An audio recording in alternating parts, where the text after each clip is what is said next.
So, Jesus, I understand you helped to organize the church library at Church Cleanup Day. I'd like to begin by saying I really appreciate how you've rolled up your sleeves and gotten involved in everything, and I do mean everything.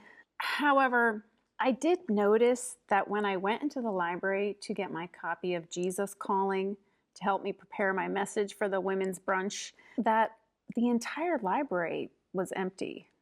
Everything was gone completely. I'm hoping it was just relocated. I haven't figured out exactly what's happened to all of our apostate Christian literature. I did find one item. I couldn't tell what it was at first because it was all covered in dust, but after I had one of my admins dust it, we saw clearly that it was this. Still a little dust on it. What exactly am I supposed to do with this? Plan my sermons from it? Speaking of sermon planning, I also noticed that since you've been here, I haven't been able to log onto my Right Now Media, my account. It's like it's been blocked or something. It's been kind of a problem because most of my materials come from the apostate teachings on there. As a result of all of this, I've had to rely heavily on my audio cassette recordings of the message. I have my suspicions about what has happened to all of my literature. One of my admins, found this in the parking lot. Do you recognize this? Of course you do. You know everything. It apparently fell out of a garbage truck as it was pulling away from the church this morning.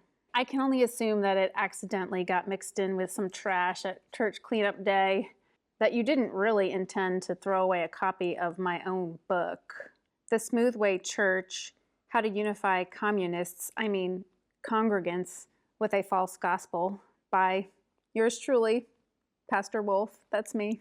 But really, Jesus, it took me a lot of time to find a ghostwriter gullible enough to write this for me for free. You know Sam, sorry. You know everyone, but he's one of our young adults. He's going to graduate school for fiction writing. So he found this writing project to be very interesting. And this book made me a lot of money, donations.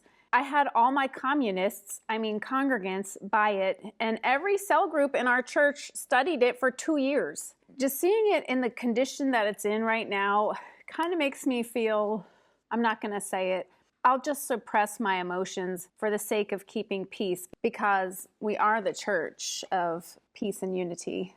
So I'm just going to be the bigger person here, and I'm just going to fake smile and pretend I'm okay.